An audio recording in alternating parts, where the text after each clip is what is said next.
Hello, podcast friends, and welcome to the Rooted Business Podcast. Today, I am really excited because I am joined by creativity coach Sarah Cook, and we are going to have a conversation peeling back the layers of her life post-autism diagnosis. And we're going to explore this transformative power of understanding and embracing neurodiversity. Because this is brand new information to her, I cherish this opportunity to capture the raw joy of this moment in her life. And that's really the energy of this entire episode is joy. I am releasing this in April, which is Autism Awareness Month. It also happens to be Sarah's birthday this week that we are releasing this. And so there's a lot of fun things to celebrate alongside Sarah. Through the lens of her experience, we navigate the often invisible terrain of unseen disabilities, unmasking the complexities of autism, particularly among women and people of color. This journey isn't just about self-acceptance, it's a broader challenge to societal norms and the way that we perceive and support those around us. I think that if you are somebody who is in a space holding capacity, in a space holding role, you're going to find a lot of really interesting questions that come up. I know that I am questioning a lot of the ways in which I approach folks with unseen disabilities myself, or folks who have neurodivergent qualities to them. And, I don't know that we ever land on a specific how to, but I think that it's so important to have these conversations so that we can come with our own conclusions about what feels good and ethical and supportive to ourselves and to our own clients. Sarah and I unravel the tight weave of where trauma and misinterpreted neurodivergence converge. The conversation becomes a sanctuary for those feeling misunderstood within the rigid structures of mental health diagnosis as we examine the spectrum of human traits with curiosity and compassion. Our dialogue offers a perspective shift, proposing that the essence of therapy and coaching is not to reshape, but to recognize and validate the diverse tapestry of the human experience. We close out this profound exchange by turning the focus to what the delicate dance of unmasking is in pursuit of authenticity. Sarah has really beautiful insights that guide us through this process, revealing the patience that's required to shed layers of conditioning and societal expectations. This episode isn't just about sharing her story, it's an invitation to witness the journey towards a true self-discovery and a celebration of the neurological diversity that enriches our lives, whether we ourselves identify as being neurodivergent or we have friends, family members, clients who identify as neurodivergent. Join us for an episode that champions the beauty of being different and the courage it takes to live authentically. A little bit about Sarah is that she is an autistic writer, poet, and creative mentor. She lives in Oregon and she publishes a Substack newsletter, which I am constantly recommending to people. It's called For the Birds, and it's about writing, building resilience, and being in conversation with the natural world. You can learn more about working with her one-on-one in a creative mentorship at sarahtheresacook.com. I'll leave that link in the show notes. But she also hosted a workshop for my community recently called Partnering with Your Creativity. And honestly, I sat in the student seat in that workshop and it felt like a therapy session between me and my creativity. It felt like Sarah was sitting in the therapist role, holding curiosity, holding compassion, asking a lot of really beautiful, insightful questions, while my creative self and my wise self were trying to do some repair work after some deep ruptures that I've had with my own relationship with creativity recently. So I'd love to invite you over to that space. You can find the information for a workshop on my website, which is kathosulee.com/workshops. And here we go. Here is this conversation with Sarah about autism, about joy, about celebrating neurodiversity, about celebrating biodiversity. And I'm really excited to share this episode with you. Hello, my friends. Welcome to the Rooted Business Podcast. I have a repeat guest with me today, Sarah Cook. She's a creativity coach. She has been on this podcast a bajillion times already, and I want to have her back on for a bajillion more times. So thank you so much for being here, Sarah. Yeah, thanks for having me. I love that we can't keep track of how many times we've sat down to do this.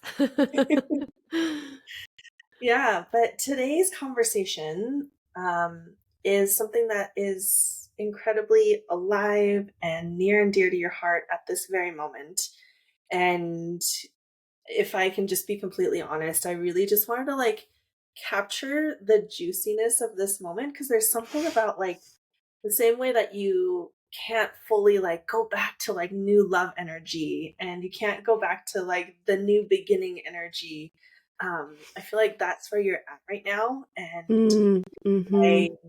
really just wanted to sort of like capture it for lack of a better way Mm. of just saying that.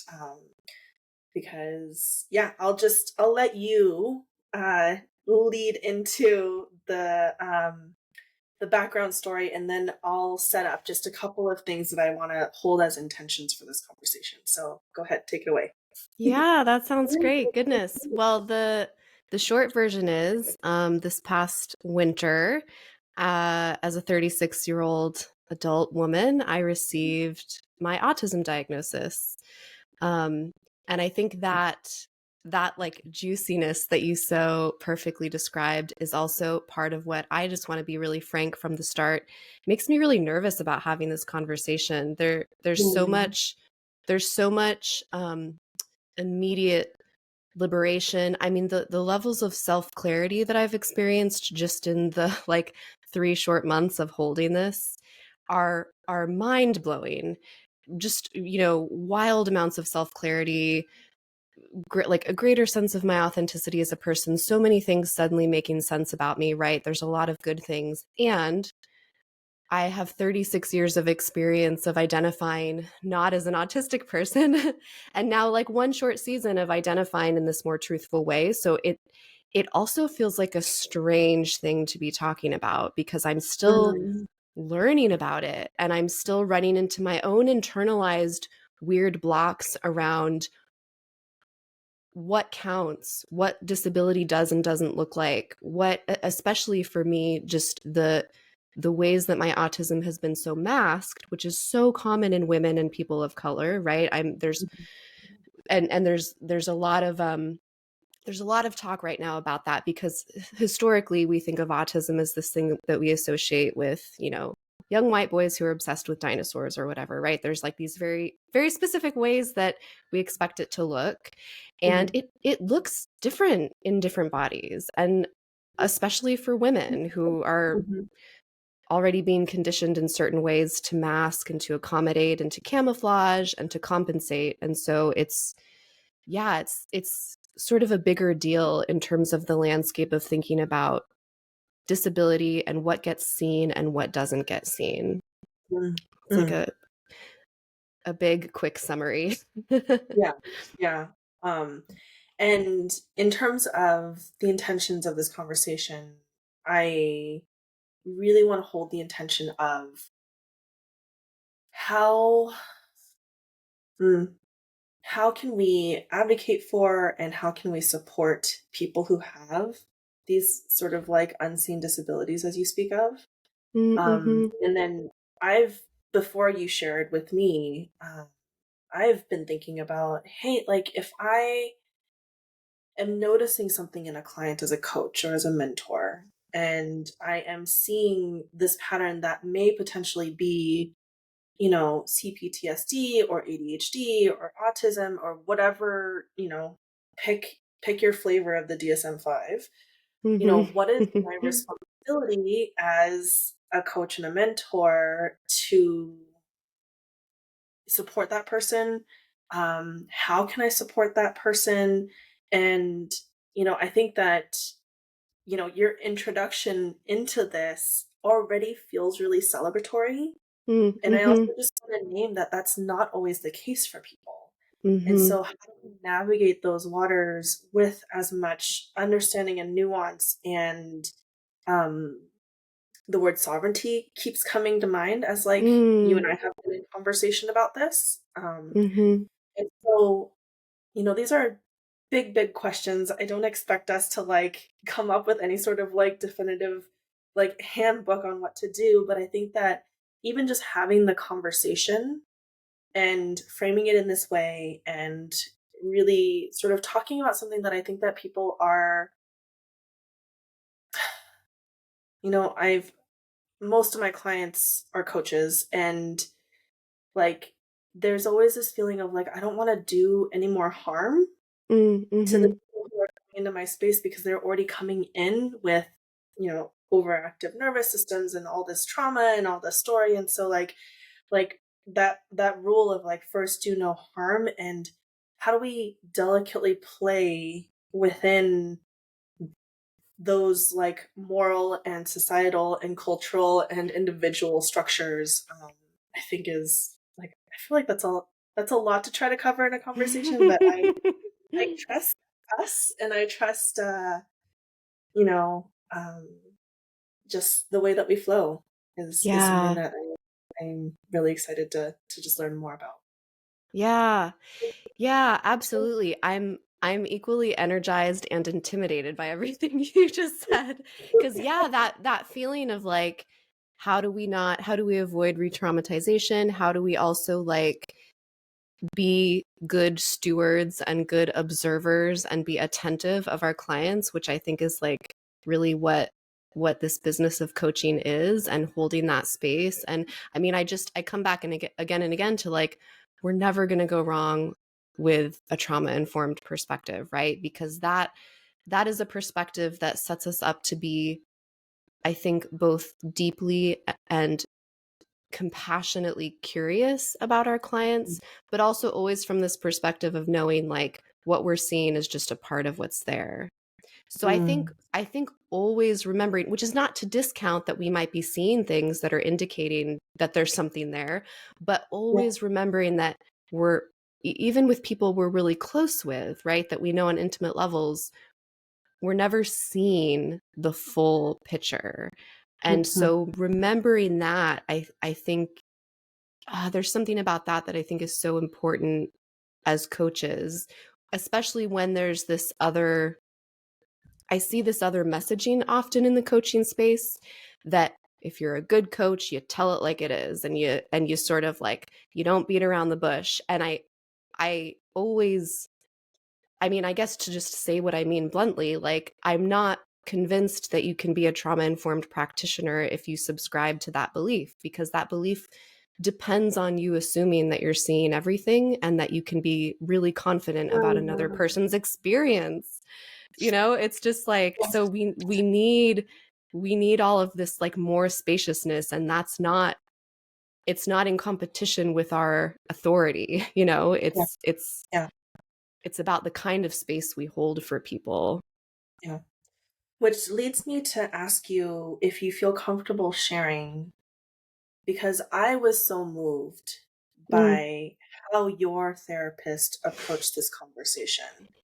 mm-hmm, And I think in your newsletter, the way that you phrased it was just so beautiful, and I'm going to butcher it, but it was something along the lines of like she asked with curiosity instead of authority. mm-hmm, mm-hmm. So I really just want to like flesh that out, because I think that mm, I guess I can only speak to my own experience of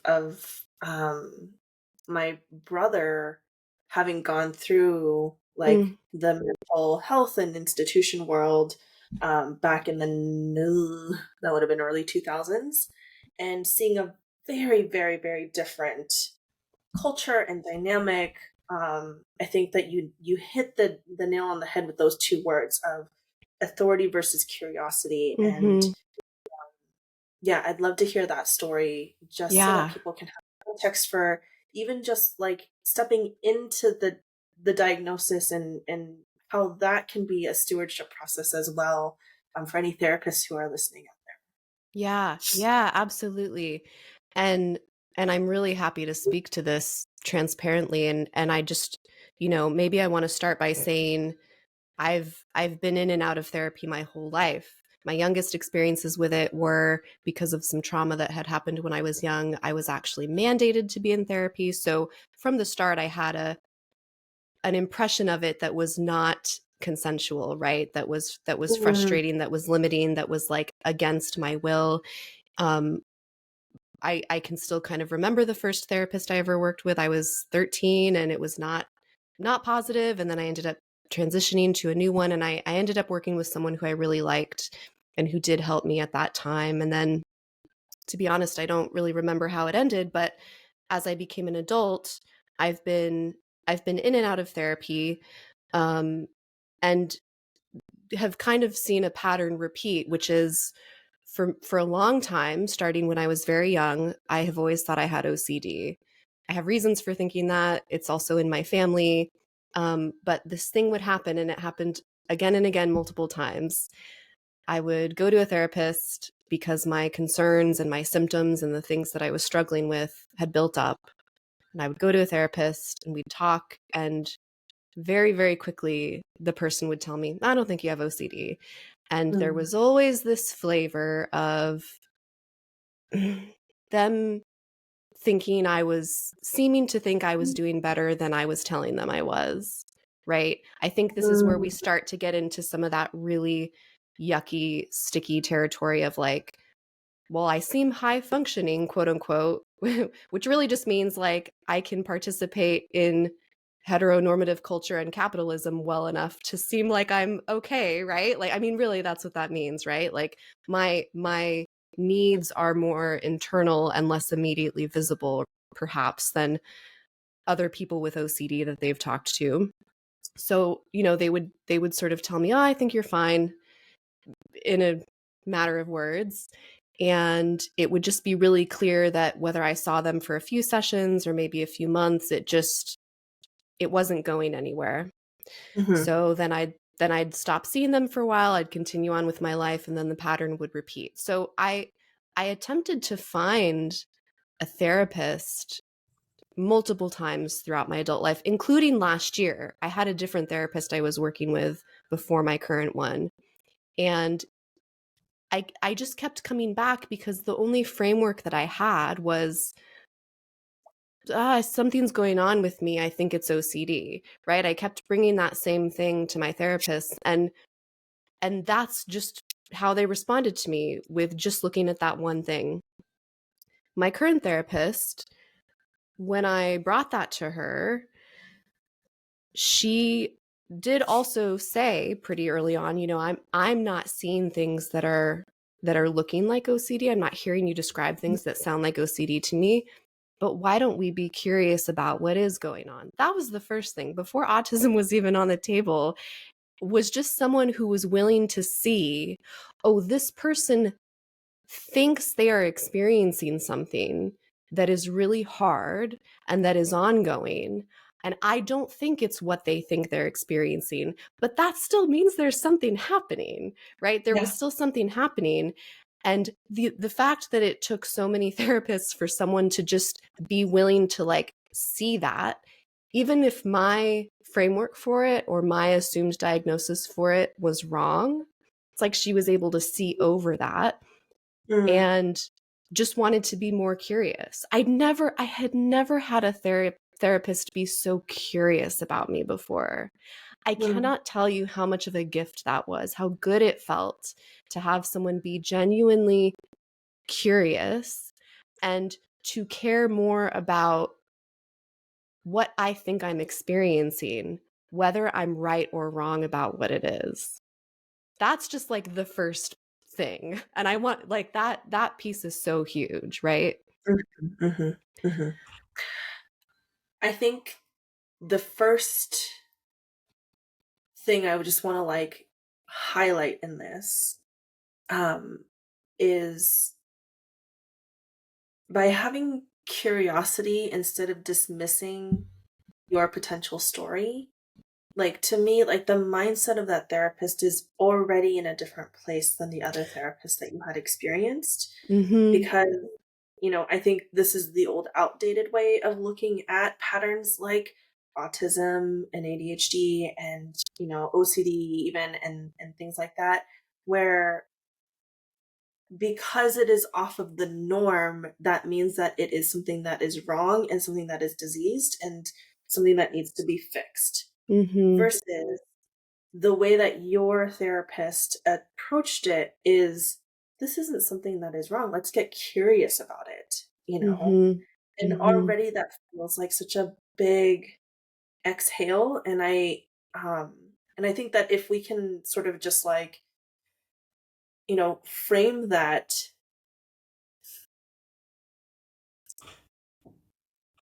I just I really wish that we can move towards a society that is more about accepting biodiversity in all the beautiful different forms instead Mm-hmm. of saying that is different from the norm. And like you were saying, like, I'm high functioning, whatever the fuck that means. Mm-hmm. you know it's like, I can fit into capitalism. I can, flow through these heteronormative states. And it's like, yeah, and like there's a layer of, I think, learned helplessness that Mm. I see so much in my neurodivergent clients, and Mm-hmm. almost this like freedom that comes as soon as you like can take a breath together and say like, hey, this actually isn't something that's wrong with you. Mm. Mm-hmm. Actually, it's like beautiful and unique and wonderful about you. And I wish that there were, more expressions of biodiversity, or like rather like people felt more comfortable expressing their biodiversity, because I think the Mm. biodiversity is there. It's just not Mm-hmm. fully, we don't feel safe enough to express it. Absolutely. Yeah, absolutely. And you know, one thing that's coming up for me right now that I want to try to put into language, although it feels really tricky for me, and I know this is not how everybody experiences receiving a diagnosis. And I don't yet completely know why I've experienced it so positively or other than it's given me clarity, it's given me structure. There's also maybe something that speaks to my autistic brain about like I really benefit from certain kinds of structures and frameworks and clarity, and so it's almost like it feels like it's part of my autism to also like want to know I am autistic and to like have that and to know, right? It's like there's something like, oh yeah, that kind of makes sense about what I need. But one really interesting thing that has happened is there are things about me, about my character, about my experiences, about my feelings that I think I have been reading as trauma. And undoubtedly, like, let me be clear, I do also have CPTSD. I do also have trauma, some of which is processed, much of which I have realized is still not. So that is also happening, right? There are multiple things going on here. But I have for years been looking at needs, right? These neutral things about me and reading them as trauma responses that I need to work through. That's that's a really damaging way to be engaging with myself, right? To be seeing things that are just a part of who I am and are at minimum neutral and ideally maybe kind of nice things about me or just ways that I am in this world, and to be only reading them through the lens of trauma has really done a number to my sense of self, right? And Mhm. to also how I interact with others. So there's also something, I mean, all of this is so tangled and messy, and I feel like there are places where it's a bigger conversation to talk about neurodivergence and trauma in general, and they often go hand in hand because we live in a neurotypical world, right? So people who are neurodivergent are also already going to be more likely to experience trauma, right? These Yeah. things go hand in hand. And a lot of it is messy and root bound, and I think is really hard to distinguish. And then there are some cases where it is and is going to continue being really important to me to distinguish between the two, because Mhm. it's about reclaiming my personhood. Yeah. Yeah. Yeah. Absolutely. And I think that that's I don't know, I'm listening to it's a beautiful lecture if anybody has like 40 plus hours in them to listen.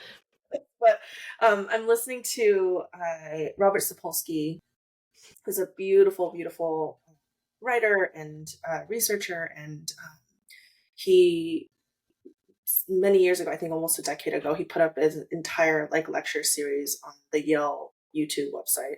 Mhm. And one of the things he really talks about is we really I'm gonna just like I'm gonna try to simplify this as much as I can. But like this whole concept of like free will um Mm, that we think about may not be exactly what we think free will is. Like there's a deterministic way of looking at the world, which is not entirely true. And there's a completely like free will way of looking at the world, which is also not completely true. And there's like a combination somewhere in the middle that is mm, more or less true for humans. And what I'm hearing in your story is like the things that you thought were, you know, um, more flexible are actually the pieces of you that are like more structured. And so then in that framework, we can accept the parts of you that are more structured and really mhm, examine the parts that are trauma responses. It like mhm, almost brings a level of discernment instead of mhm, thinking everything is a trauma response, you mhm, know, we can now start being like, oh, like with discernment, can I look at this particular character trait of mine or this particular way I do things or this particular need of mine and mhm, really determine if that's just who I am versus that is coming from a traumatized response. And I think that there's, um, you know, Robert Sapolsky frames it within the context of like, genetics versus epigenetics and, really understanding the difference between someone's DNA versus like the environment that they grew up in. But I feel like it's all the same stuff that we're talking about here is like mm, there's some stuff that is rigid, yes. And mhm, that rigidity doesn't mean that it's bad. It just means that that is like a part of the makeup of who you are. And so, in mhm, the context of that, can we accept and then carry on with our lives? You know? mhm. Yeah, yeah, absolutely. And one of the things, this won't surprise you, like one of the things that I've been sort of reevaluating in light of this diagnosis is my experiences in academia, which I already knew had Mhm, been bad and had been hard. But mhm, now the clarity of like, oh yeah, the ways you're supposed to be in that space, the ways that you demonstrate and perform intellect and, you know, broad sweeping thinking and being able to conjure thoughts right away and about lots of different subjects. And if I think about some of the ways that my mind, like part of that rigidity, I'm coming to realize is also part of why I like need a lot of time, and I don't mhm. always have immediate thoughts, or I don't always have immediate, like, some of my best questions and ideas are going to show up like 2 days later or 2 months later or whatever, right? Like not in the same time frame, in a divergent time frame. And so I don't know, somehow what you just said got me thinking about this too, like how we demonstrate our intelligence and how we are expected to, Mm, and how there's not, it's like so many of the ways that I thought I was supposed to show that I'm a really smart intellectual person kept me at odds with some of the needs I had in order to get to yeah, the spaces where my best thinking happens. yeah, yeah. And so anytime I would run into that rigidity or find myself, wanting to stay in maybe a repetitive space with something, it's like I was always prepared to read that as a flaw, you know, Mm, mhm, whether even before knowing that it's autism or not. I was ready to compare my impulses against these like neurotypical practices and expectations, mm. you know. What I'm loving about this, and it's not just you and your diagnosis. What I'm loving about just this, like, I want to call it a bit of a movement around people Mm, accepting, mhm, is that instead of making ourselves wrong, which, we've all done for mhm, however many years, um, we are now looking at society and being like, hey, like there's some stuff in here that we need to shift. In the face of character traits being the more rigid pieces, that means that culture has to change instead of it being the other way around. mhm, mhm, And I really love this. I don't know, it feels like another iteration of a yin yang cycle mm, where we're sort of like switching the yin and the yang roles here, where, you know, where the culture was young, now we get to allow people to be young, mm, and then see mhm. what culture does from that space. Like, what sort of creative ways can culture change from that space is a bit of what I'm hearing. Yeah, and there is this sort of movement happening, right? And a lot and books and writing and thinkers and all this talk about neurodivergence, and it is so exciting, and it is so much more than just these things aren't wrong, but it's also, oh, by the way, some of these practices, like if we can think about them as practices, like neurodivergent practices, actually can make a lot more space for more depthful thinking or for more intimate relationships with people, or it's there's actually, it's not just about tolerating the thing, but recognizing that, like, neurodivergency often points us toward like different kinds of wisdom and possibility. There's Yeah, actually like something for everybody to benefit yeah, from paying attention to these other ways of being and thinking. yeah, absolutely. If we can circle back to your diagnosis story for a moment, um, I think one of the things that I was so moved about your interaction with your therapist is, um, her ability to like call name the pattern. And I think that I'm just trying to think of like, how do I say this in English? What is the thing I'm trying to say? It's so hard to talk about this stuff, right? It's really So hard to talk about it. so I'm remembering a analogy that Dr. Ramani, I don't remember her last name, but she is a psychotherapist who does a lot of work with narcissism. Mhm, And I think that one of the things that she was pointing out is that like this concept of narcissism has become such a catchy phrase, like, just it's a part of this social vocabulary, mhm, um and it seems like it's just like more in, culture's eye right now. um and she names the importance of calling a thing exactly what it is. And what I mean by that is, she shares an analogy where she's like, if I said, hey, I'm going to bake you a cake, and showed up at your house with an egg, that's not actually a cake, mhm, right? Like, baking a cake mhm, is like there's a bunch of different ingredients in it. There's eggs, there's sugar, there's flour, there's, baking soda, and then you do this mhm, thing, and then voila, there's a cake.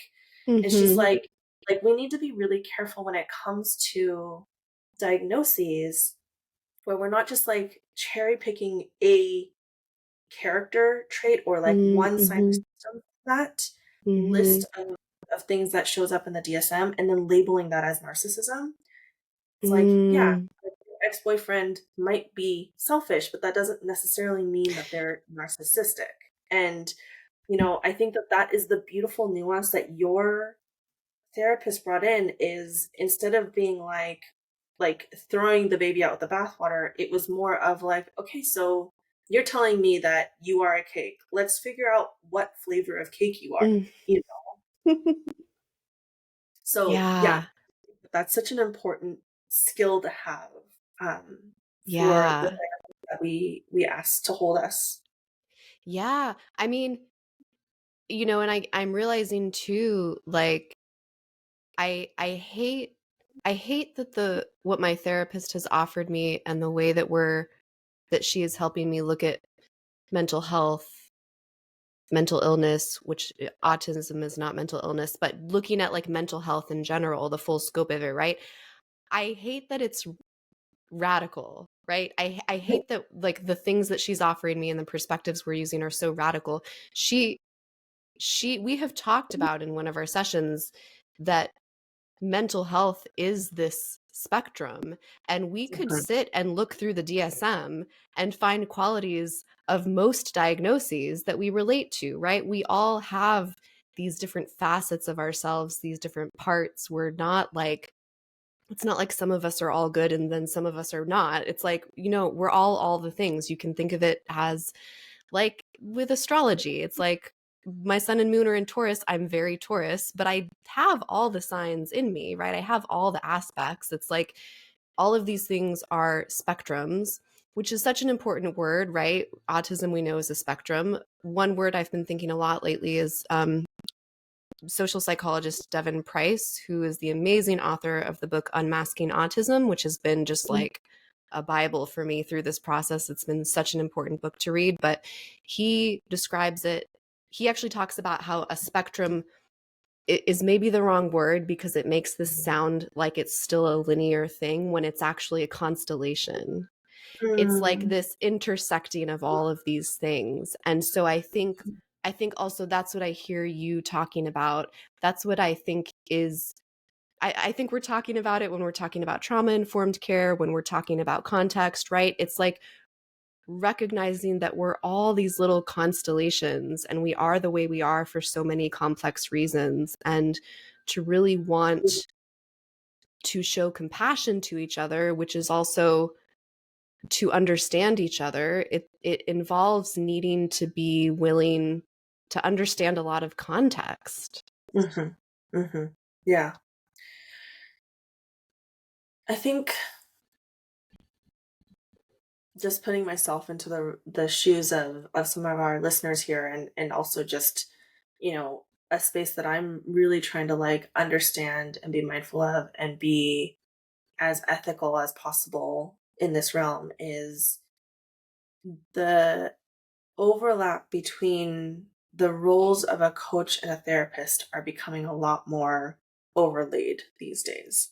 Mm, And I see very, very clear boundaries here. And I think it's important to name those boundaries, mm, um, mhm, because as coaches, we are not trained to diagnose. That is not, part of our scope. And I think it's really important to know that that is not part of our scope. mhm, And because there's so many conversations about mental and emotional health these days, mhm, people are looking for ways in which they can find support, and that's not always with a therapist. And so, to me, as a coach, it's so important to name that, hey, the place where I do not touch the like definite line in the sand is where a diagnosis is actually needed mm, and mhm, would be helpful for that person and for that client. And that's something that I'm currently learning, currently trying to figure out. Certainly, like you and I have worked together. mhm, You were my client for a long time, and then now you've moved on to therapy, and so I really want to sort of explore that space where, as your coach, I certainly was thinking CPTSD mhm, as a mm. possibility, That just doesn't based surprise on, me. your stories. Mhm, Um, Autism is not something that I was thinking of, but as soon as you said it, it made sense. And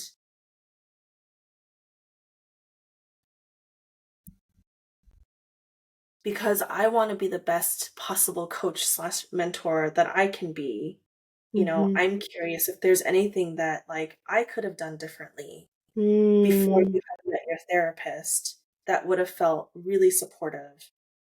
Um, mm, so yeah. mhm. I mean, I think exactly how you supported me did help me get to therapy.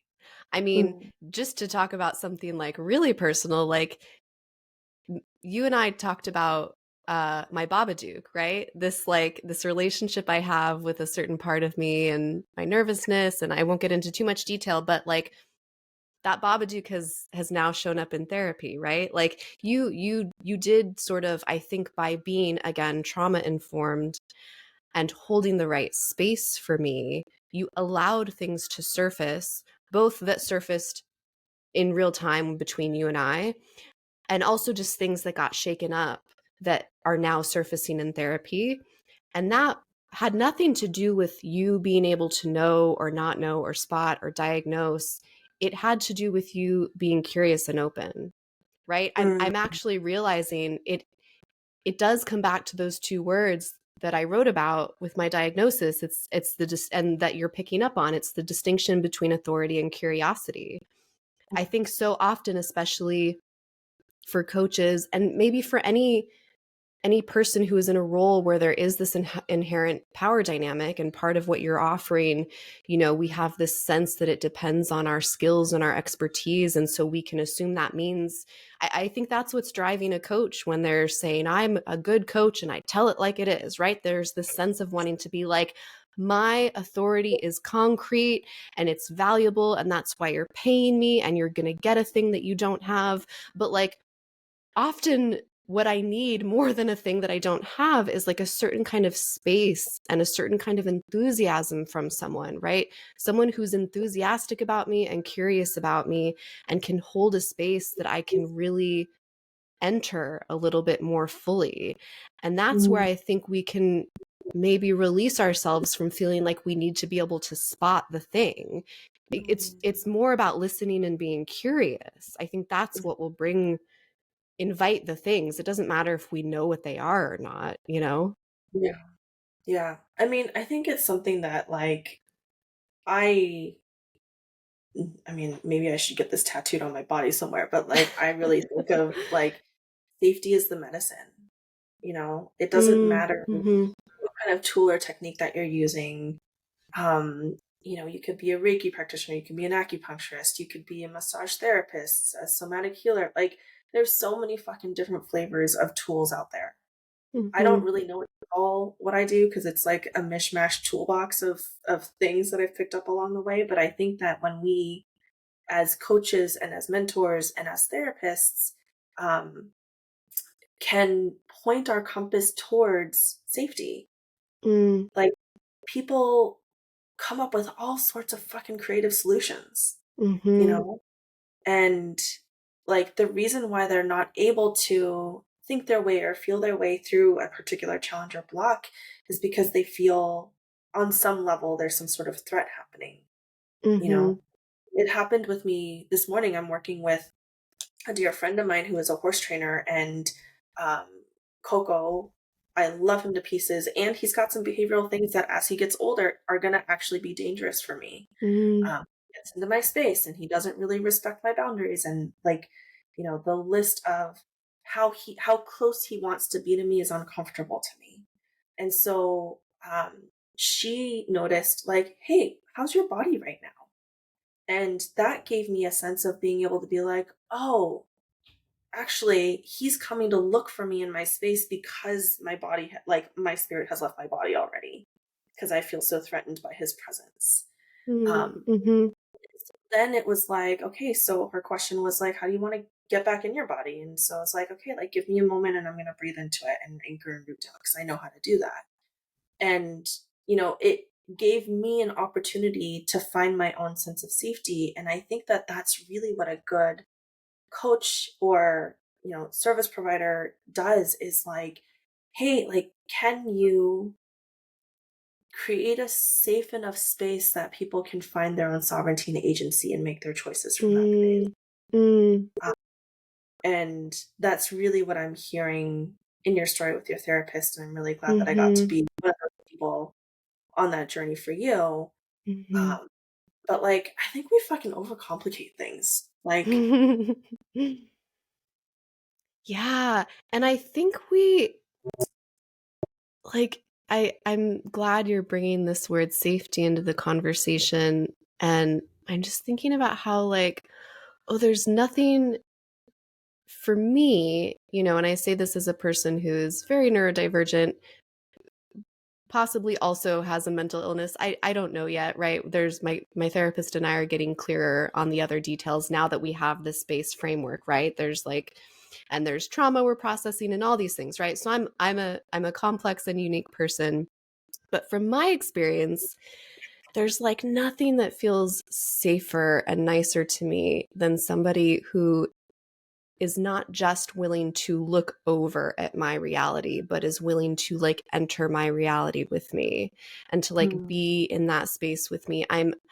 All of this is making me think about a particular gentleman who I worked with years and years ago. This was earlier on in my social work trajectory, and he was someone who had some delusions about himself, some pretty severe delusions that were objectively not true. Among other things, he was convinced that he had had a child who had passed away, and this had not Mm. happened, but it was a thing he carried that was true. And I remember seeing a lot of service providers really sometimes getting quite frustrated and really struggling with him about that, because it's like, dude, this didn't happen. It didn't Mhm. matter that it didn't happen. He was walking around with this reality that he had experienced that.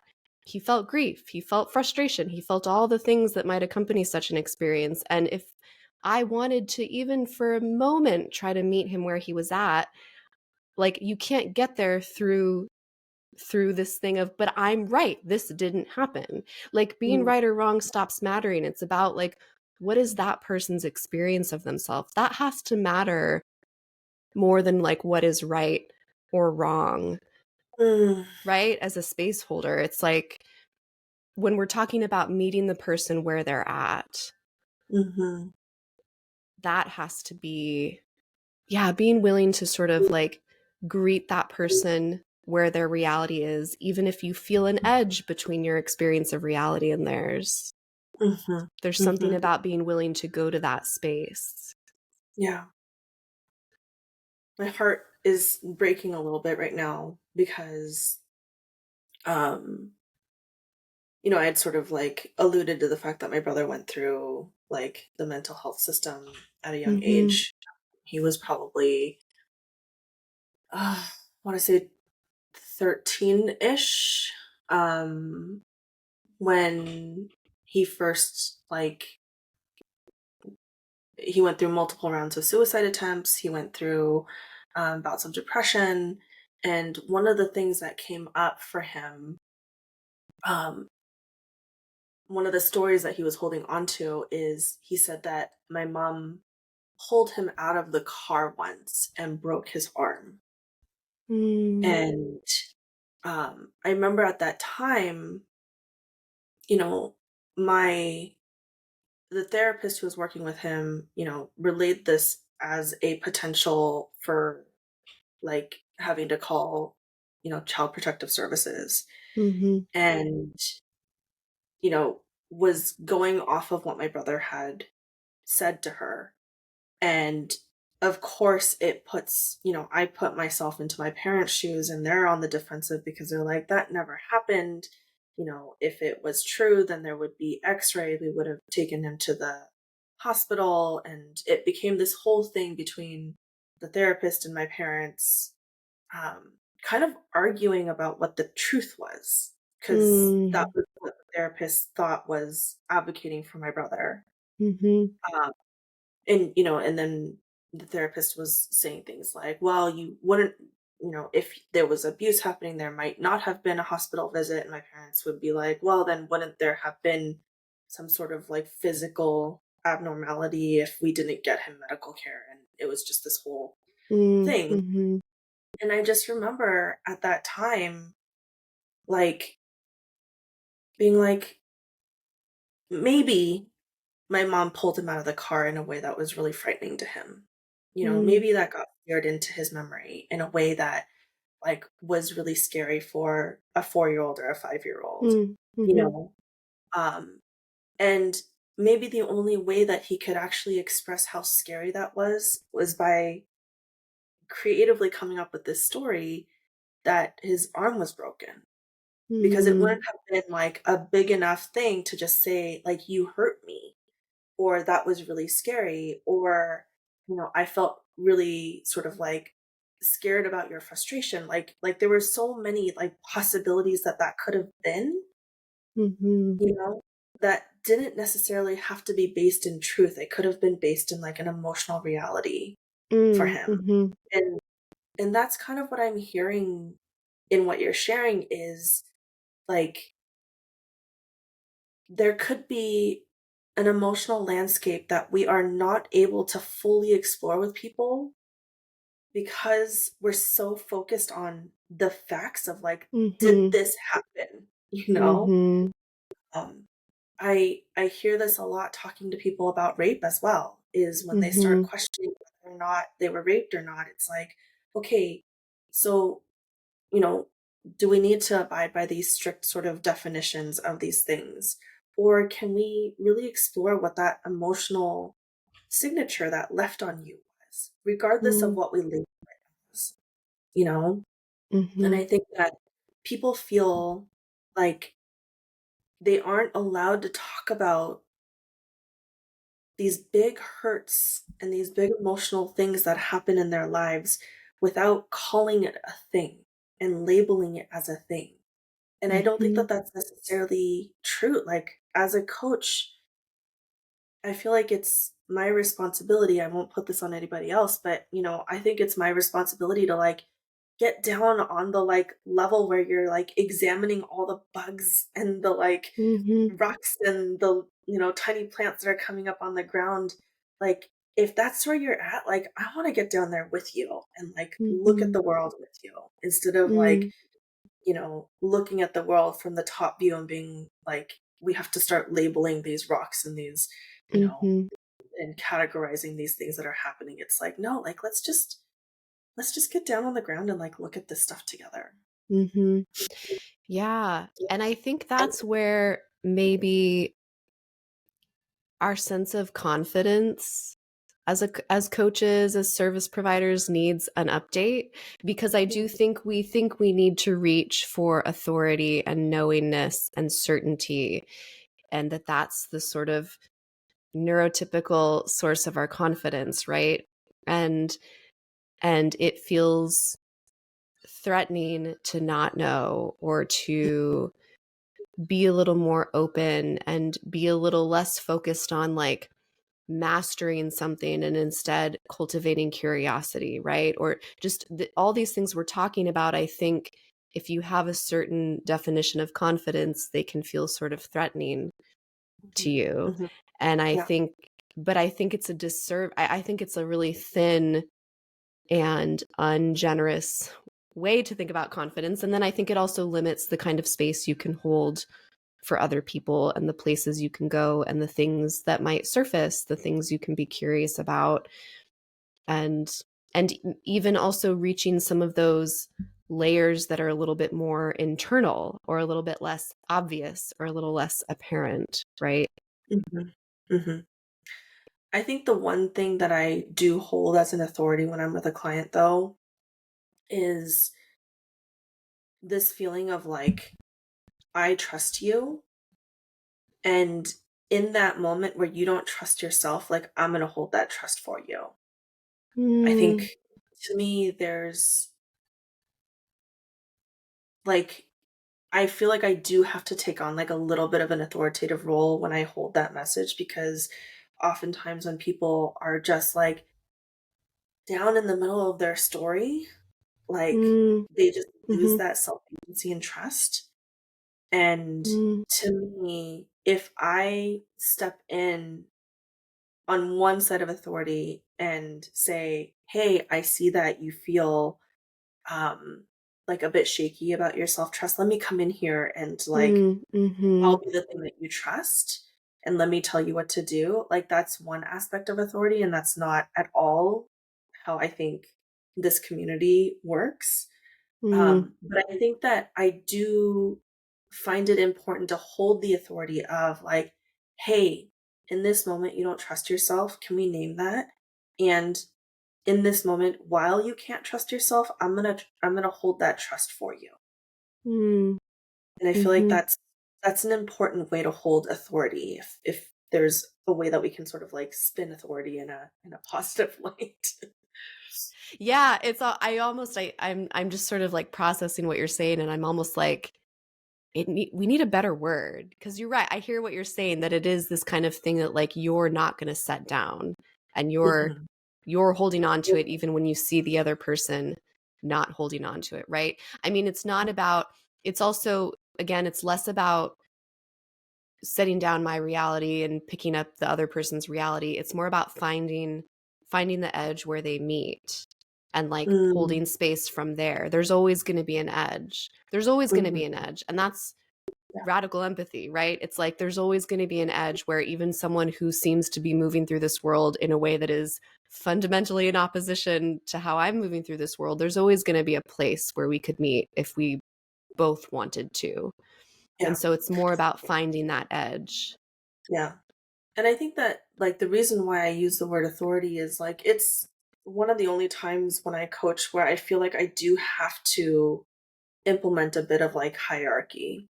Mm, And by hierarchy, I mean it's just like I have to step outside and get up off of the floor while you're mm, looking at the mm, flowers, all the shit down there, and I have to like actually physically sort of like stand up and like look at it with a different perspective. mm, But mm-hmm, and I think that that's where it feels like authority, like mm, somatically in my body, but like mm, again, mm-hmm. not like exact language here.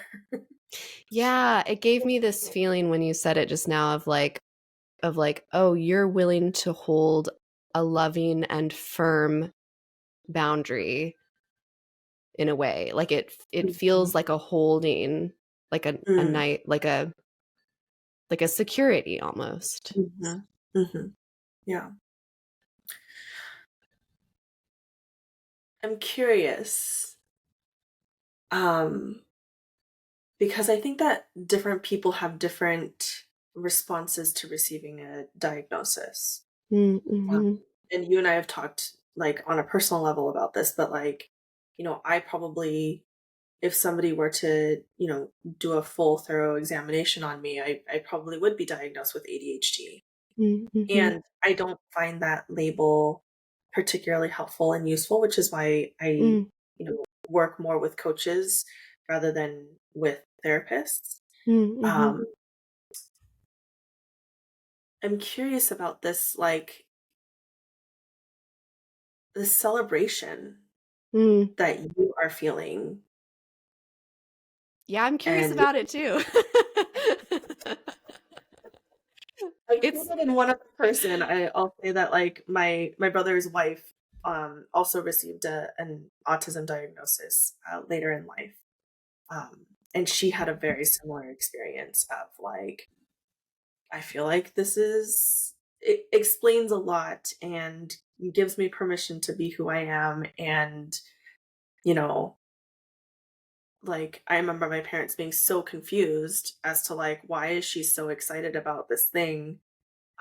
Because they're of like old school mindset and um, still see autism as like a thing that is wrong with mm, people. And so, mhm, like, I love this celebratory energy mhm. that you're bringing in, and I'm hoping that we get to sort of like explore.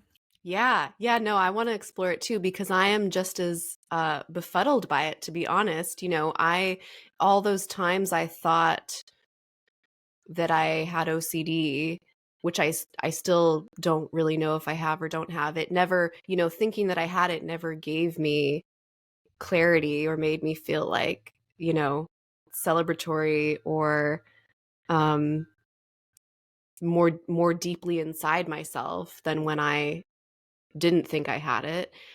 Mhm. I mean, part of me wants to just say, like, I don't know, autistic joy is just real. I mean, if you start reading and learning about autism and listening to people talk about autism, there's certain phrases, certain ideas, certain like common manifestations of it that you'll hear about. People talk about having special interests, right?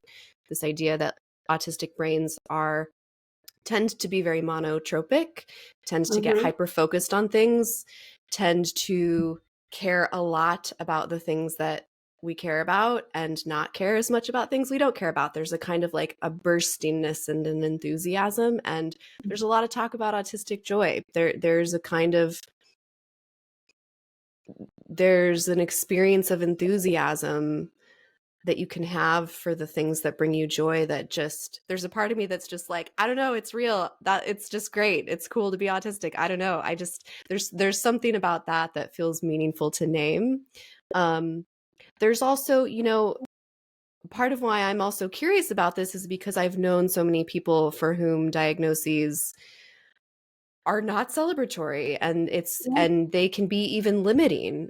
Truthfully, Mm-hmm. they can create a very limiting experience, and that also depends on your own history with mental illness. It depends on the therapist you're working with, right? I mean, all the factors make a huge difference, but um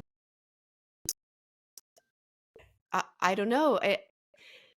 You know, truly for 36 years I've been having this experience. It's something I've shared with you. I've named it to every single coach I've worked with, and I've named it to multiple therapists. Like, I've just often had this feeling of being a ghost in my own life. And I've often had this feeling that it's like I'm trying to look at myself and I can't see her. Mm-hmm. There's this real ghostliness, real absence that I've always felt. And my CPTSD diagnosis explains it a little, to a degree, you know, kind of loss of self, intensity of self-doubt. All I know is the minute my therapist said the word autism, right? We had already talked about bringing some diagnostics to the table. We had talked about, you know, she wanted to know what diagnoses I wanted us to explore. Obviously, OCD was one of them. She wanted to know if she could suggest Mm-hmm. some as well, and autism was what she suggested. And the Oh my God, minute I'm she hearing so said much it, consent. Can I just like pause there yeah, and be like, yeah, yeah, consent? Like so yeah, much consent in that conversation. 100%. I also, I mean, because she asked me first, right? This was a question we addressed together. We went our separate ways. I thought about it. Then at the next session, I said, okay, I want to talk about OCD and I want to talk about bipolar disorder. Not because I ever thought I had it, but because I thought there were some things about the symptoms and diagnostics that could at least lead us in the right direction. And so Sure. then, and then autism was the thing that she mentioned. All I know is I had heard about autism before many times. Something in me had never given myself permission to consider that that could be a truth about my brain and my body. The Mm-hmm. minute she offered it as something she had observed in me, I just felt something happen in my body that I can still feel in this moment. And it's like a thing got flipped and it just has not unflipped since then. It makes me a little emotional to talk about because that 36 years of feeling like I couldn't see myself, since talking about autism and receiving the diagnosis, but even before she formalized it, just when we first started exploring it, I started having some of the first moments I'd ever had in my life of feeling like I could just see myself. And they were Mm-hmm. happening in really small, safe ways too, right? Like I do this indoor rowing class with my partner once a week. I've been doing it for like 2 years. I like had a day. I remember it was the first day that I noticed in real time that I was autistic, because like the instructor was telling us what we were going to do that day, and I noticed that I was getting really frustrated and I was not understanding what she was saying, and I started to like kind of, all these things started happening inside of me, and I started to get really frustrated, and I felt myself wanting to do the thing that I normally do, which is either to decide, I guess I hate this class now, or to beat myself up and be like, I'm just, why can't I understand? This is not working. Like, I'm being so stupid. What is this? And then for the first time, it's like in DBT therapy where you talk about like wise mind. It's like for the first time in truly 36 years, I had this experience of going into my wise mind. I wasn't leaving my body, but I was looking at myself. And I was just like, oh, you're autistic. This information right now is too much and you're getting overwhelmed. And I Mm-hmm. just, and it didn't make me understand what was going on, but it meant I stopped being scared Mm, because I understood why it was happening. And I just thought, okay, I don't understand what we're supposed to be doing right now. I'm either going to have to ask her for clarity, or I'm just going to watch what other people are doing.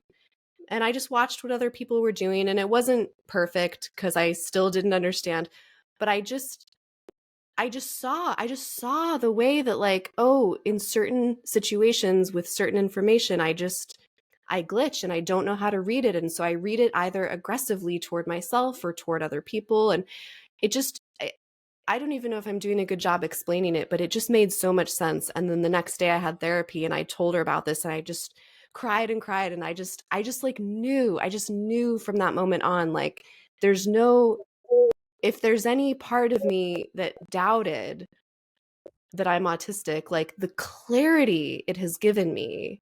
I know a lot about a lot of diagnoses and mental illness, and I've been around it personally and professionally. I've never had a thing just help me see myself so clearly.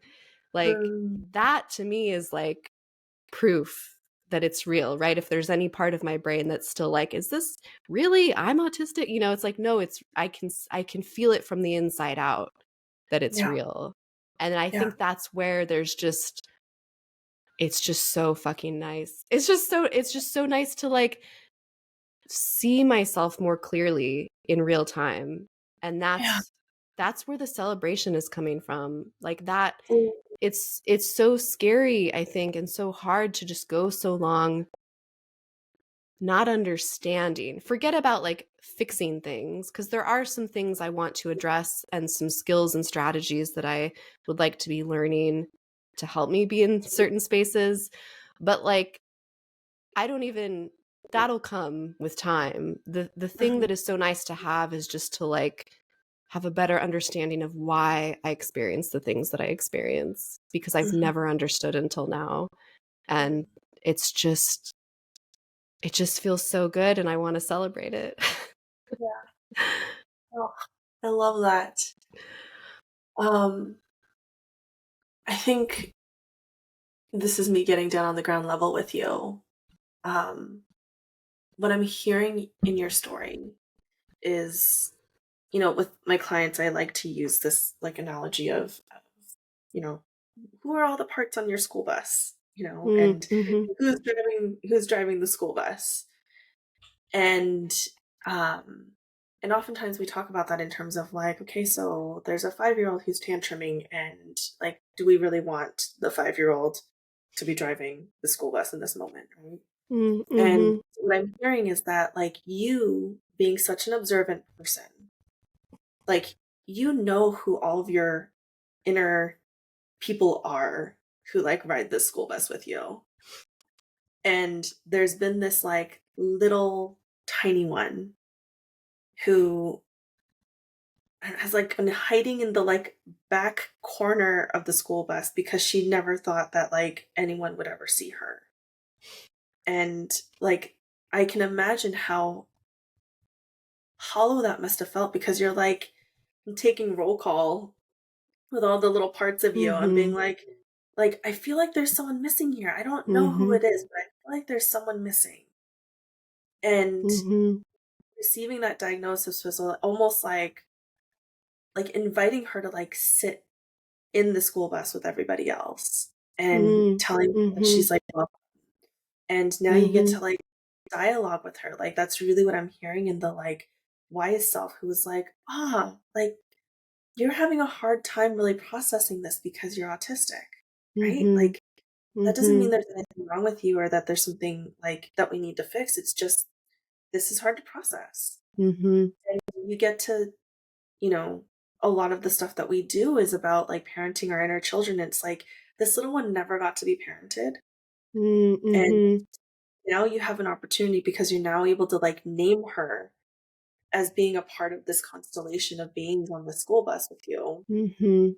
That like now you get to have these conversations with her. Now she gets to have some of these needs met, gets to like understand contextually why things have been hard or why things have been easy in her life. Mhm. Yeah, what I really like about the image and this metaphor is like, yeah, when I almost picture if we can like slow down that moment when my therapist first said the word autism, it's almost like she said it and my brain went to go, oh no, but that little part of me was like, I'm here. Yeah, that's right. It's me. I'm here. Like, because there really was this like inside out feeling of like, it was like I knew, but the knowing was in a part of me that my brain had never accessed. It Mhm. was so, I truly have never had an experience like it. It was so strange and so Mhm. powerful the way it happened. And I want to like make it an even more complex metaphor because it's also like it's there in that really, really young part of me, right? 3-year old, 4-year old, 5-year old Sarah, who's like autistic and doing all these things and spending all this time alone. And, you know, my mom has been also noticing things that she didn't notice in real time. And we've been talking about this together and kind of reprocessing things about the past. And one thing she said is, yeah, you know, anytime she tried to like explain something to me, or there were instructions for a thing, or there was something to like learn how to do, I didn't want to have anything explained to me. I wanted to take the information and go be alone in my room and figure it out myself. There's something about that, the need for me to have time and space and be alone and figure out the thing, that I see it in that. I see it in some of these memories I have from childhood, but I also see it in my teens, and I also see it in my 20s, and I also see it right now. Like it's both this very young part of me, and it's also like a part of all the parts of me. It's like Mhm. it's where we get back to that like constellation-y thing, right? Because it's there in those younger parts that need a lot of protection, and it's also like here right now in the parts of me that are where my like biggest iteration of agency exists. Like it's Mhm. and so part of the work I feel also is like, and this is really the work of unmasking, to say something Mhm. that feels impossible but that is like the only way forward. It's like it's not just, I'm autistic. Now I take the mask off and reveal it. It's like, no, there's like a mask on each part of me.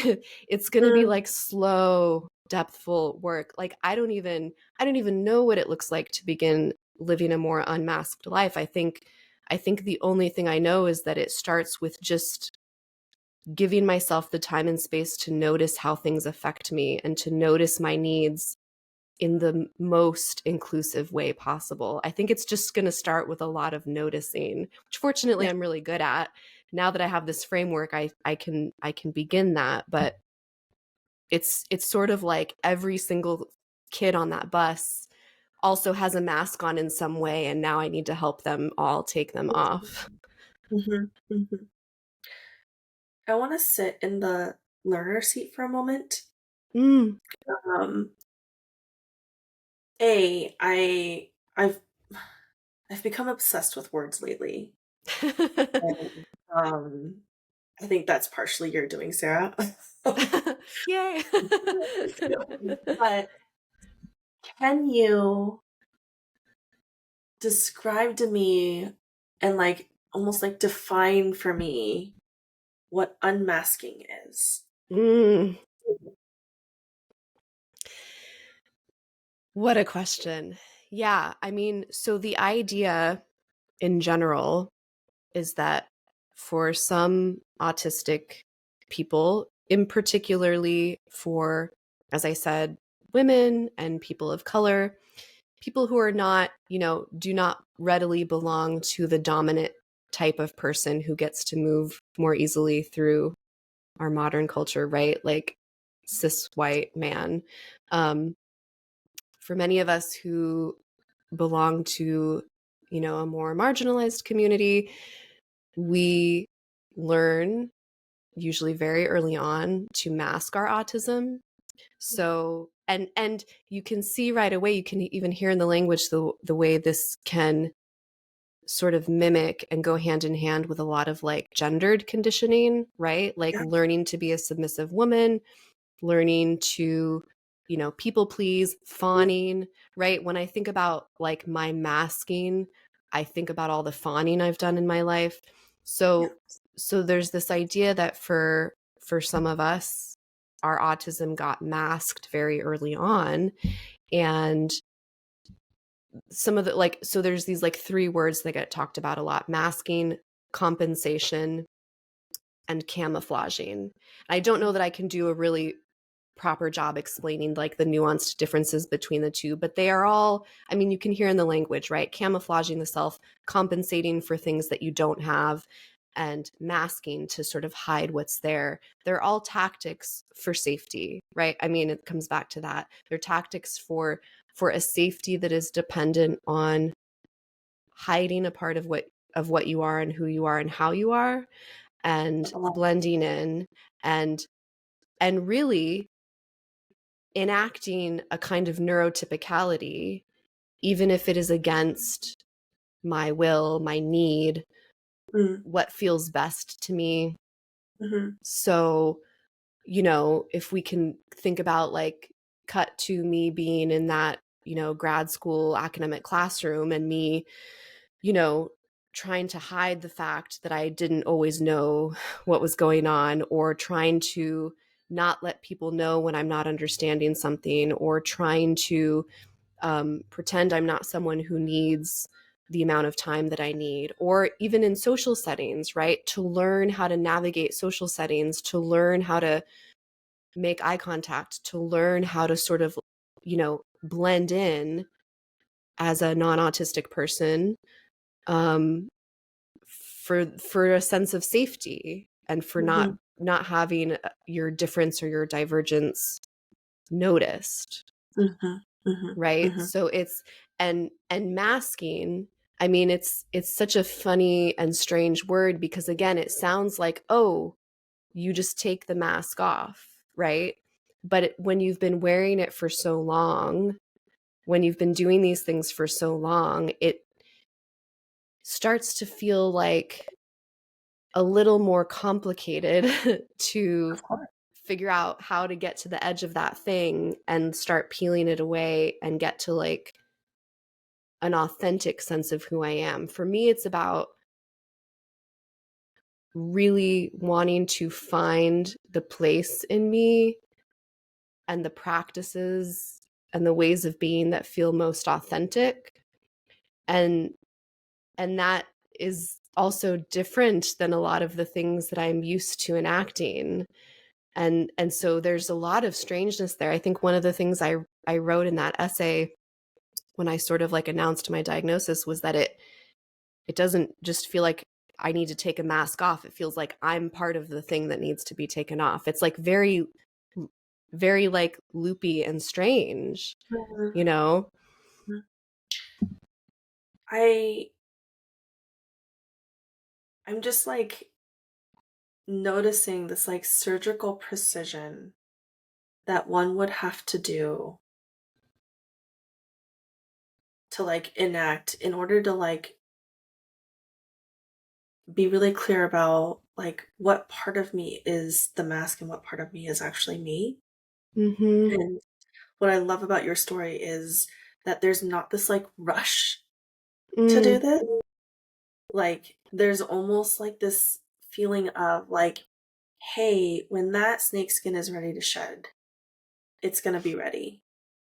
And you're not trying to like do surgery on snakeskin that's not ready to shed yet. mm, mm-hmm. Yeah. And yeah, go ahead. Oh, just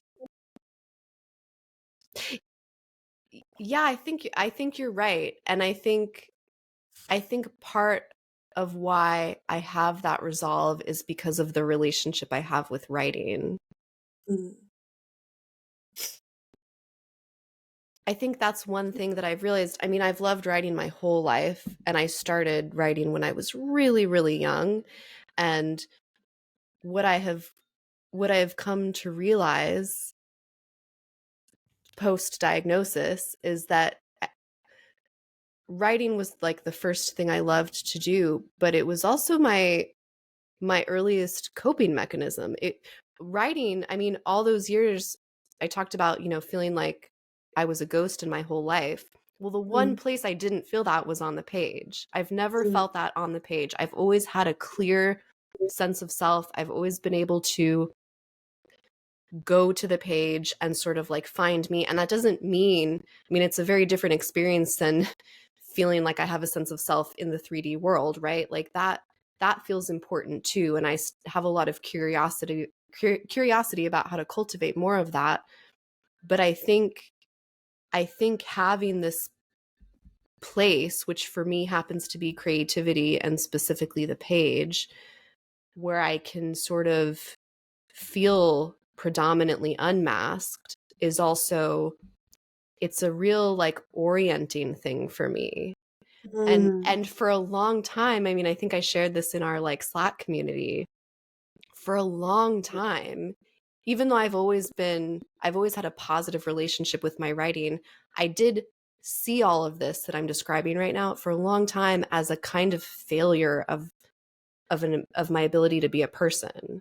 Almost like mm, I'm someone who, well, yeah, I'm really good on the page, but I also hide behind the page. But mm, now I'm seeing like, oh no, there's like typical verbal speech and social interactions, like those can look a lot of different ways. I attended a poetry reading 2 weeks ago with a poet who is a non-speaking autistic poet.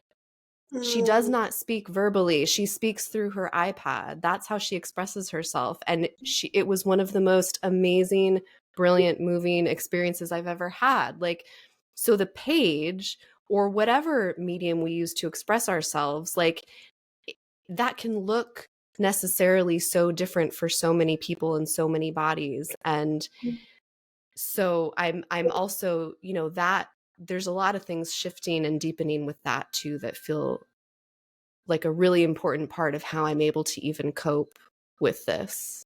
yeah. Right. Well, I'm just hearing that, like, on the page, it gives you, like, that time that you always crave, you know? Mm-hmm. Like, the world moves too fast and people want the answer right now, and, in this iteration, it's like, no, like, on the page, like, the way that you write too is also, like, kind of meandery and Mm-hmm. like takes a lot of like circular roads and then returns to concepts and themes, and it's like on the page you get to do that. And I can imagine that all these masked parts of yourselves didn't always feel safe or had the permission to do that, like, Mm-hmm. in real time. Mm-hmm. Yeah. And also sometimes it's just, I don't want to do it any other way. I need to do it on the page, or I need to communicate this thing on the page, right? Like I Mhm. think it's about inviting more neutrality into these things, and also realizing that the things we assume are normal with everything, but especially with language and with communication, are just neurotypical and are also like solidified as the status quo. When I went to this poetry reading I attended, the poet's name is Aman Bukela. She was amazing. Her book is published through the Multiverse series, which is an imprint of Milkweed. I encourage everybody to Google all of that and find a bunch of really incredible poets. But um, when at the start of the presentation, the first question, because she answered a couple of questions first, and then she had given her editor permission to read her poems out loud, and then she answered more questions at the end. So the first question that she answered, she would type on her iPad to answer the question, and that's a slow process. Mhm. The sentence is not revealed in the way that I'm revealing a sentence to you right now at this like very quick speed. It's a word at a time. And when I first heard her answer a question, my thought was, "Oh, this is really slow." And by the end of the 90 minutes or however long the experience was, my perspective had totally flipped, and I felt like, why does everybody talk so quickly all the time? Why do I talk so quickly all the time? Right? So I think also when I say like, like divergent practices are, it's not just about being willing to tolerate them, but like, look at what they offer all of us. Like, Yeah. look at what it can offer all of us to give ourselves space to value and to be curious about what might I express if, rather than rushing to say the thing and to know the thing as quickly as possible, what if I give myself time and space, which I can practice doing maybe with a little more ease on the page. Like, Mm, what will that help me see about myself that will make my mm, experience of myself and my thoughts and my feelings and my inspirations maybe a little bit bigger than they have been up mhm, until now? mhm, mhm. Yeah, I love that. And it's like there's a presence that happens when you're able to slow down in that way. I think that I experience time a little bit differently, being more on the like ADHD sort of end of the spectrum. And like it's simultaneously like a weird thing because I can move quite quickly in the world, but it's also not my preferred mode of being as Mm, I think that there's an unmasking that happens in the way that you're speaking of, like very specific to autism, but also like as I'm exploring my own nervous system in real time, like moving with the seasons of my new land and moving with the bodies of my horses. And a lot of the training work that I do with my horses is question and answer. You mm, know, can I pick up your foot? Will mm, you move your nose that way? Will you follow me? Can I follow you? And the speed of animals when they're in a sympathetic state is very quick because they need to move very quickly. mm. But when they're in a parasympathetic state, they sit and ponder that question for a real long time sometimes, to the point where like I used to feel kind of uncomfortable. And Mm, I was just working with Forrest this morning, and you know, like I just made a note of like, okay, how long does it take him to answer a question? And so I would ask him a question of like, hey, can we move together in a circle together? And it would be 5 or 6 seconds sometimes before he would respond. mm, It's like, what would happen if we all moved in varying timelines? mhm, And how would that sort of create capacity in a different way? mm, mhm, And that's what I'm hearing in this experience with your attending the poetry reading is like just the sheer fact that like she can only answer a question one word at a time dropped you into a timescape that is just foreign and new. And mhm, like to me, it sounds like it brought the whole audience into a sense of presence, you know?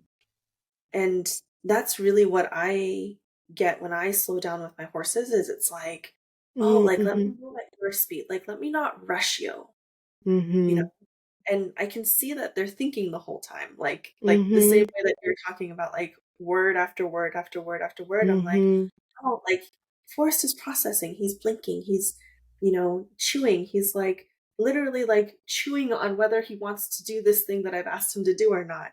And mm, if I were to rush him, it would push him out of presence and it would push me out of presence too. And I think that mhm, that's one of the beautiful takeaways that I'm having from this conversation is it's like, hey, like, can we visit other timelines and mm. see like what that visitation can offer us? Yeah, yeah, there's so much that can happen between the space of question and answer. And again, it's about like pleasantly scrambling our expectations around like when we think there's nothing happening just because we're not yet seeing the answer. But there's other Mhm, things happening, right? It's again this need to like think a little bit more inclusively about, what we expect the thing to look like, or mhm, what we think is or isn't happening in those spaces of silence and mhm, waiting. mhm, mhm. I want to start wrapping up the conversation here, but I have one last question as like somebody who's, continuing to sit in the learner seat is you had alluded to this stereotype of autism, of like what it typically looks like. And even as Mhm. somebody who has worked in the medical industry for a very long time, even though I like was in Eastern medicine, I got like pretty formalized Western medicine training. And Mhm. this is exactly what they tell us is autism is more common in boys. It is more common in white boys. It looks like Mhm. this. The few experiences that I've had with um, people I've known who were autistic Mhm. were very sort of like stereotypical, I had a client who Mhm. was like obsessed. Like I love that like autistic joy that you were talking about. Like he was obsessed with Civil War generals. Like I've Yeah, never seen somebody that's who awesome. could gain so much joy from knowing Mhm. everything about General Lee. And you know, I I want to just open up the space for you to describe a different picture, a different constellation of what autism can look like, because I think that a lot of times people Mm. don't know how to perhaps identify themselves in a way that might be helpful. And so, Mm. like, putting you into the framework and the context of like, before your diagnosis, what would have been helpful to know about what an autistic experience in life could look like? Um, Mm. that like we have a different picture, uh, Mhm. a more nuanced and more colorful picture of Mhm. what autism looks like outside of a textbook definition of it. Mm. Mhm. Yeah, this is a really good question, and I do wanna just caveat it by saying, well, the best way I can answer this is what I wrote in that essay that I published where I Which announced that I will I'm put in the autistic. show That notes. yeah, that truly that is like the most comprehensive. But in addition to that, and again, I can't overemphasize how much Devin Price's writing about autism, and particularly his book Unmasking Autism, has played such a huge, huge role. And so what I'm about to say, I really feel like I'm pulling from the wisdom and the research that I've learned from his work. I Mhm. think some of the main things, some of like the really big like aha moments for me around autism have been realizing that again, there's this tendency for the brain to be kind of monotropic, to be able to get into these like hyper focused states where you sort of like forget to eat and you forget to drink water, and you can sort of you can be in like a flow state, but you can sort of like lose track of your 3D body really easily. You can get into that space. Also this idea of being a bottom up thinker. So like a more neurotypical brain might enter a room, take in the environment, see what's going on, and be able to very easily and quickly kind of synthesize what's happening and know which details to keep in mind and which details to set down, and then figure out where to go from there in the room or in the situation or at the event. For an autistic brain, there's a harder time to know what's important and what matters and what doesn't. You're like taking in Mhm. all of the information and a lot of details, and so you can get kind of stuck, like not understanding what matters based on what's at hand and what doesn't matter. You can maybe feel like you're getting stuck on a detail that you can't get past, even though maybe other people are like, well, that's not important to what's going on here. And it's like, no, but this doesn't make sense to me. I need to like understand this first. Mhm, So mhm, there's this mhm. sort of like getting into the weeds, yeah, bottom up processing. There's also, and I'm really glad I'm going to mention this before we go, there can be a really different relationship to intuition and to knowing. And Mhm. it's so funny because for a long time, I used to even tell people like I don't really have intuition. And a lot of times that was met with, oh, of course you do. Of course you do. Like reassurance. And I do think I have cultivated more of an intuition over the past couple of years than I used to have. But for autistic brains, it is very common that you don't necessarily experience these like knee jerk like aha things. You need a lot of information. Yeah. And I am someone who needs a lot of information, and it takes me a long time to know. I can't tell you how many times in therapy I have asked my therapist, like she'll ask me a question and I'll say, "Well, how would I know?" Or I'll say, "What does knowing feel like?" Like it's really hard for me to know what knowing feels like, and I think it feels different in my brain and body than it tends to feel. And so it it makes my relationship to intuition and knowing and making decisions for myself look a little bit different and maybe a Mhm. little less glamorous than some of the ways that we can think about, just those aha like moments of knowing. Yeah. It's I have had those. They are not the norm for me. Yeah. And I used to think see it as a flaw that I needed all this information, and now it's like, "Oh no. My brain just needs the information it needs," right?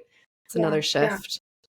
And I think that I just want to like insert like it's totally okay that you need a lot of information. And I also see that this is like a vulnerability that can be exploited. Um, Mm.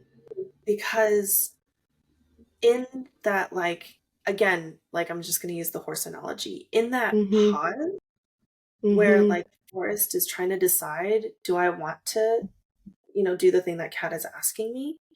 I could then come in and put pressure on him to make that decision so much faster than he's ready to Mhm. make that decision versus Absolutely. like giving him all the space and giving him all the information that he needs so that I can clearly communicate like, hey, this is the direction that I want us to move in. And, Mhm. I think that this is a place where I've seen in some of my clients where gaslighting can happen even in the therapy field Mhm. where because people are uncomfortable with the pace at which you intuit Mhm. things and also how you intuit things, and because it might be different from how they intuit things, um, Mhm. or they might also be neurodivergent and be uncomfortable with how they intuit things, and so they're projecting their own sort of insecurities onto your situation. Um, Mhm. like I've seen this in um, it just opens up a space where there's potential for like just pressure to come in. And Yeah. so I just I wish if you don't have a Sean in your life, Sean is my husband. If you don't have a Sean in your life, like I wish that I could gift you a Sean Mm. because like there's something so beautiful about somebody saying like, I love the way that your brain works. It's so different from the way my brain works. Mhm. And like, I know that you have a really wonderful partner and he is accepting and amazing and I imagine all sorts of wonderful. And I also Mhm. just want to be like another person in your corner saying like, I love the way your brain works, Sarah. Mm. And I've been in awe of your writing for a very long time. People, if you are listening to this, I please go and subscribe to her Substack.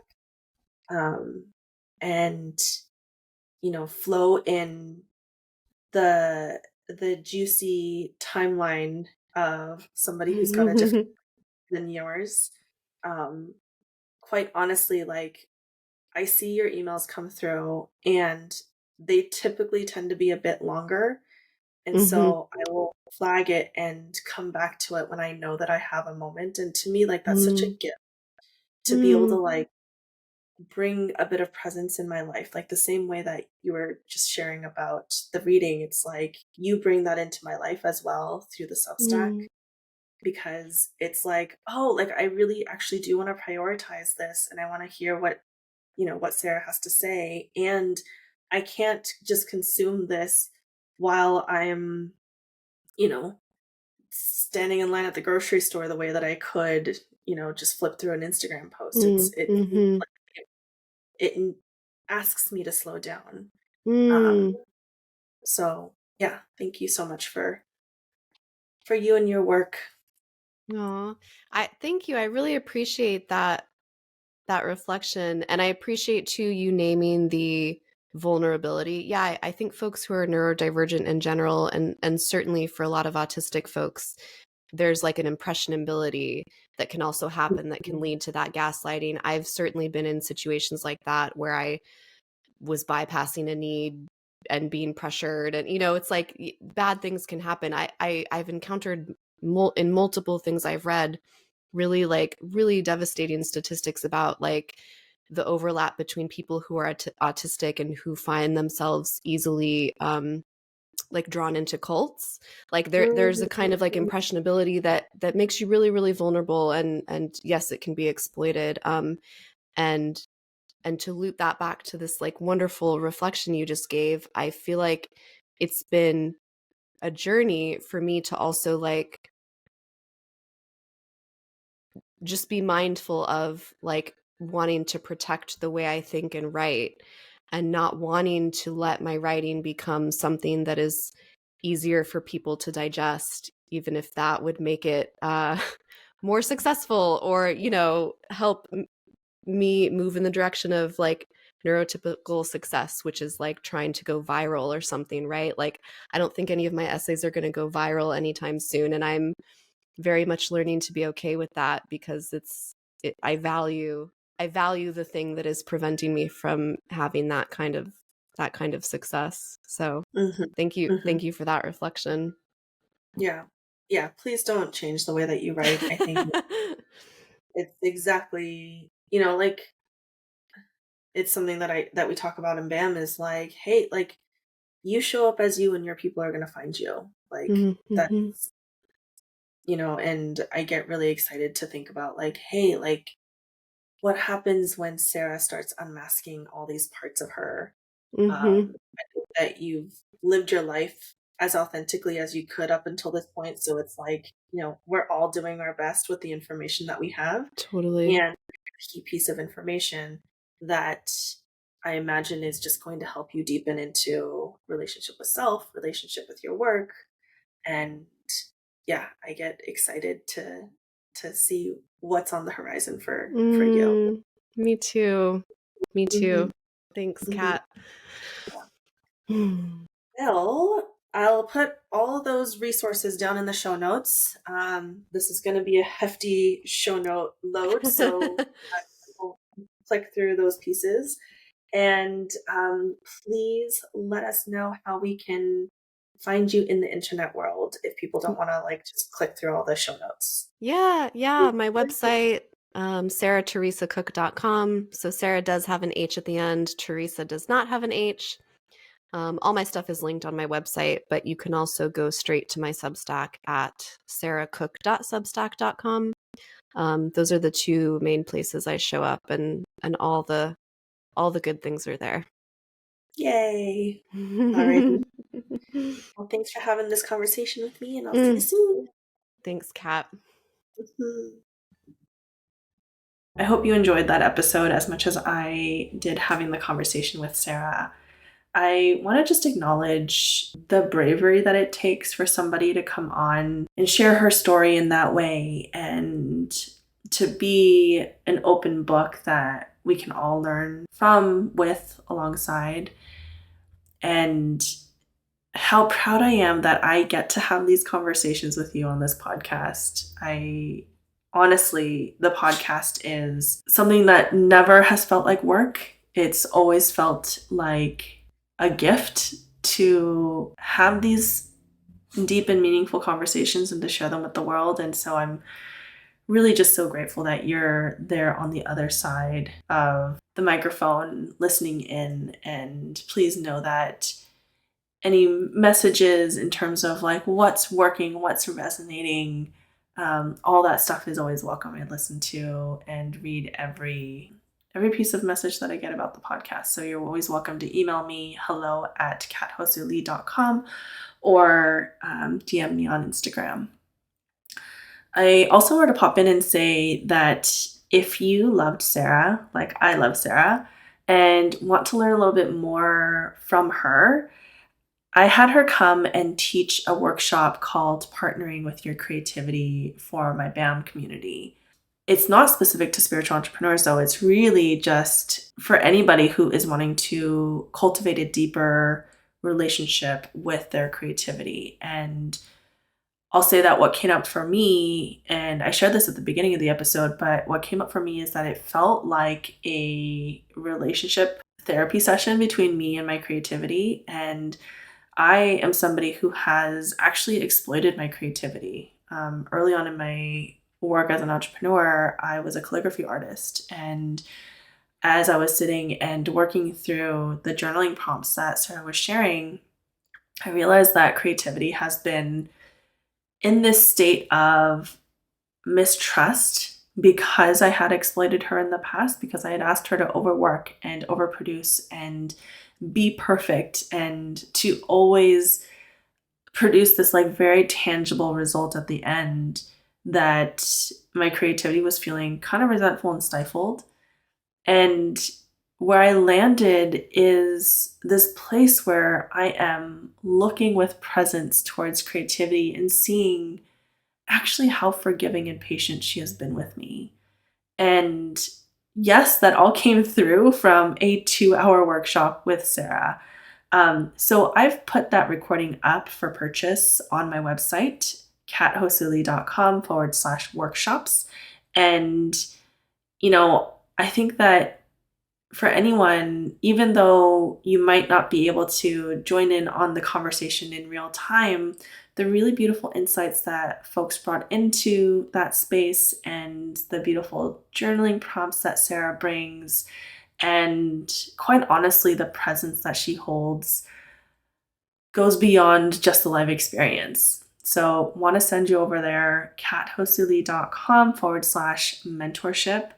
And I had alluded to this at the beginning, but Sarah's somebody that I collaborate with quite frequently. She is the community moderator for BAM, and I also offer subsidized one-on-one sessions with her if you're a BAM community member. And so she's somebody whose work I really want to elevate and promote and share. So please, if you are in this space, go check her out, because I'm not just saying this like for Sarah's sake because I want her work to grow, but I'm also saying this for your sake because she has been such a beautiful caretaker and sounding board for me to have a safe space to really explore my own relationship with creativity. So that's all I got for the rest of this week. And yeah, don't be a stranger, and let me know what you think about this episode. I'd love to hear.